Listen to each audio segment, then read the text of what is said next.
వినడానికి సిద్ధంగా ఉన్నారా? ఆశగా ఉన్నారా? దేవుడు ఏం మాట్లాడతాడో మీతో. యెహోషువ గ్రంథము 5వ అధ్యాయము 13, 14, 15 వచనాలు చదువుకుందాము. యెహోషువ యెరికో ప్రాంతములో ఉన్నప్పుడు, యెహోషువ ఎంతమంది తెలుసండి? మోషే తర్వాత ఇశ్రాయేలు ప్రజల్ని నడిపించబడడానికి దేవుడు నియమించిన ప్రవక్త. ఇశ్రాయేలు ప్రజలు ఎర్ర సముద్రంను దాటి యోర్దాను నదిని దాటి వాళ్ళు ఎక్కడికి వచ్చారంట? యెరికో అనే ప్రాంతానికి వచ్చారంట. ఎవరు? యెహోషువతో పాటు ఇశ్రాయేలు ప్రజలు.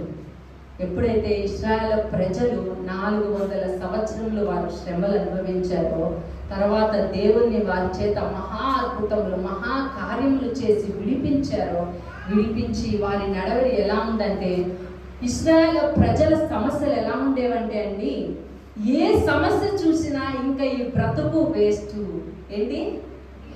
ఏ సమస్య చూసినా ఈ బ్రతుకు వృధా, ఇంకా వేస్ట్, దీన్ని ఎవ్వరు కూడా బాగు చేయలేరు, దీనికి ఎవ్వరు కూడా సొల్యూషను చూపించలేరు. ఏ జ్ఞానము కావచ్చు, ధనము కావచ్చు, నాయకులు కావచ్చు, గొప్పవారు కావచ్చు, ఎవ్వరు కూడా దీనికి సొల్యూషను చేయలేరు. ఈ పరిస్థితుల్లో జీవించడం కన్నా చనిపోవడం బెటరు అని చెప్పేసి ఇశ్రాయేలు ప్రజలకి, అంటే క్రైస్తవులకి వచ్చే సమస్యలు ఆ విధంగా ఉంటాయి. కంప్లీట్ గా ముయ్యబడింది అనే పరిస్థితుల్లో ఇశ్రాయేలు ప్రజలు ఒకసారి కాదండి, అనేక సార్లు వచ్చారు. ఎలాగా? వెనకాల ఐగుప్తు దేశం సైనికులు తరుముతున్నప్పుడు, ముందు ఎర్ర సముద్రము కనబడినప్పుడు మరణం తప్ప ఇంకేముందండి? ఇంకేమన్నా ఉందా? ఇంకేమన్నా ఉందా? వారికి దారి మార్గం ఉందా? లేదు. ఆ సమయంలో నువ్వు నేను ఉన్నా కానీ ఏమనేవారము? అందుకే ఇశ్రాయేలు ప్రజలు ఏమనేవారు తెలుసా మోషేని? వారి నోటి వెంట మాట్లాడితే చాలు, మమ్మల్ని చావడానికే తీసుకొచ్చావా? ఏ సమస్య వచ్చినా. కానీ అలాంటి ఇశ్రాయేలు ప్రజలని దేవుడి మీద వారు ఆధారపడినప్పుడు, దేవుని మీద వారు నమ్మిక ఉంచినప్పుడు వారి జీవితంలో దేవుడు మహా గొప్ప అద్భుతాలు చూశారు. మనం అనేకమైన తెలుసుకున్నాం. వారు యెరికో, ఇశ్రాయేలు ప్రజలందరూ ఎక్కడికి వచ్చారండి? యెరికో అనే ప్రాంతానికి వచ్చారు. మనకి తెలుగులో యెరికో అని ఉంటుంది, ఇంగ్లీష్లో వాళ్ళు హిందీ వాళ్ళ లాంగ్వేజ్లో జెరికో అంటారు. ఆ ప్రాంతంలోకి యెహోషువ ఇశ్రాయేలు ప్రజలందరూ యోర్దాను నది దాటి వచ్చారంట. ఏంటి వాళ్ళు ఎన్ని శ్రమలు పడి వచ్చారు తెలుసు కదా మీకు? ఎర్ర సముద్రాన్ని దాటారు, అవునా? అరణ్యంలో 40 సంవత్సరములు సంచరించారు. శ్రమపడి ఎన్ని శ్రమలు పడ్డారో అంతకు మించి దేవుని శక్తిని చూశారు. ఆ యెరికో పట్టణం ఎలా ఉండేదంటే, అది చాలా ప్రాచీనమైంది. శత్రు దుర్భేజము అని గోడలు దానికి ఉండేవి. అంటే ఏ శత్రువు కూడా భూమి మీద ఆ గోడలను కూల్చి దాటి ఆ పట్టణంలోకి వెళ్ళలేరంట.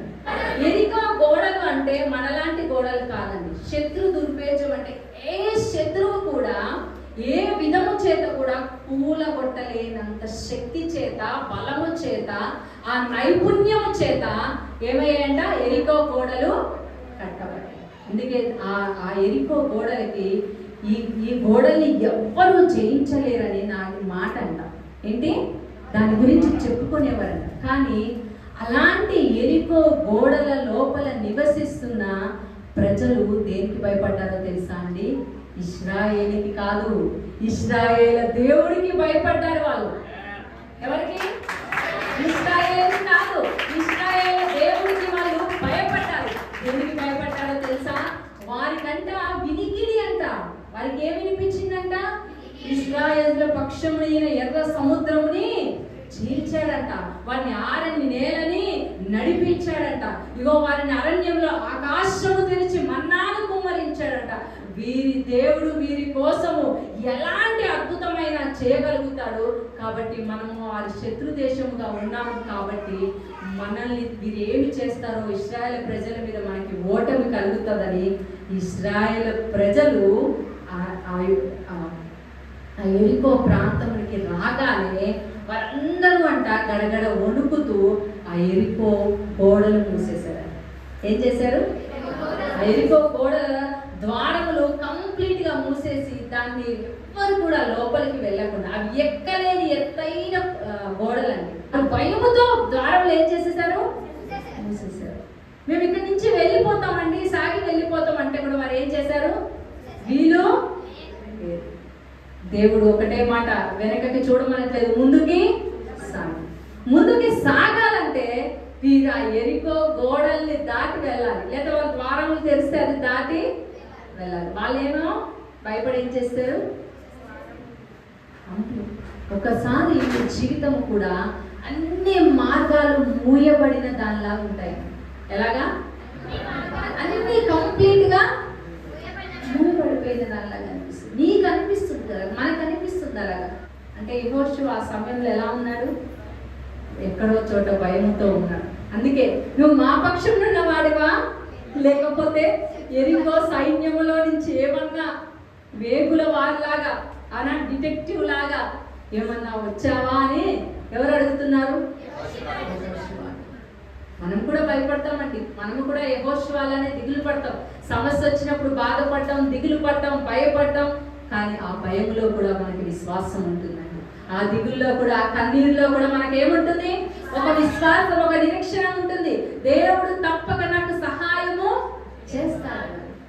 చాలా ఎక్కువగా సమస్య ఉందండి, భరించలేకపోతున్నామండి ఈ శ్రమని, ఈ నిందలని తట్టుకోలేకపోతున్నామండి. ఈ పరిస్థితులు ఎన్ని చేసినా మార్పులు రావట్లేదు. మన పరిస్థితులు కూడా, ఎందుకంటే కొన్ని గుర్తు పెట్టుకోండి, మన దేవుడు గట్టివాడు కాబట్టి మనకు వచ్చే శ్రమలు కూడా గట్టిగానే ఉంటాయండి. హల్లెలూయా. వీళ్ళు ఎలా చేసుకున్నారంట? ఎరికో పట్టణము ద్వారము గట్టిగా మూసివేయబడినంట. అంటే మామూలుగా ఎప్పుడు వాళ్ళు మూసివేసినట్టు మూసివేసుకోలేదు, వాళ్ళు అవి తెరవబడకుండానట్లు ఏం చేశారంట? ఈరోజు నీ శత్రువు కూడా గట్టిగా ప్రయత్నిస్తాడు. గుర్తుపెట్టుకోండి. మీరు అనుకుంటారు ఈజీగా ఉంటే బాగుండు, ఈజీగా ఒక మాట అనేసి వెళ్ళిపోతే బాగుండు, ఈజీగా నన్ను వదిలేస్తే బాగుండు, ఈజీగా నా భర్త మారిపోతే బాగుండు, ఈజీగా సాధారణంగా నన్ను వదిలేసి వెళ్ళిపోతే బాగుండు. నో నో నో, వాడు గట్టిగా పట్టుకుంటాడు. అది గుర్తుపెట్టుకోను.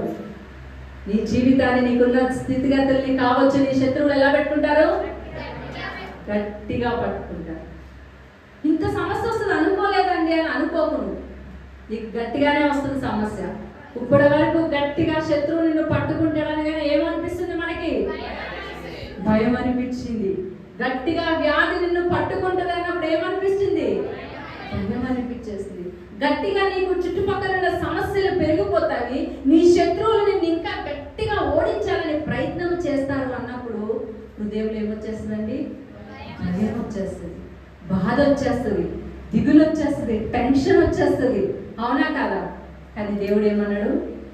పరాక్రమశాలులైన వారిని ఎవరికి అప్పు చెప్తారంట? నీ చేతికి అప్పు. హల్లెలూయా. అర్థమవుతుందా? నీకున్న అనారోగ్యము కావచ్చు, నీకున్న సమస్య కావచ్చు, నీ జీవితంలో ఏదైతే జరగట్లేదని నువ్వు అనుకుంటున్నావో అది ఎంత పరాక్రమశాలిగా బలము కలిగి ఉన్నా కానీ ఆ సమస్య నీ చేతులకు అప్పు చెప్తాడు. అర్థమవుతుందా?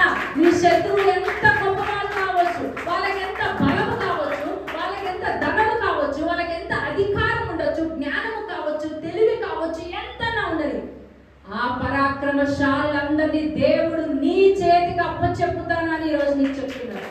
ఖచ్చితంగా, నిశ్చయంగా ఈరోజు నీ చేతికి దేవుడు మనకు అప్పచెప్తాడు. హల్లెలూయా. ఆ సమస్య ఈరోజు నీ చేతికి అప్పచెప్పబడుతుంది. ఆ అపవాది ఈరోజు నీ చేతికి అప్పచెప్పబడతాడు. ప్రతి వ్యాధి ఈరోజు నీ చేతికి అప్పచెప్పబడుతుంది. నీ చేతికి అప్పచెప్పబడిందంటే అర్థం ఏంటో తెలుసా? దాని మీద నీకు విజయం వచ్చింది. హల్లెలూయా.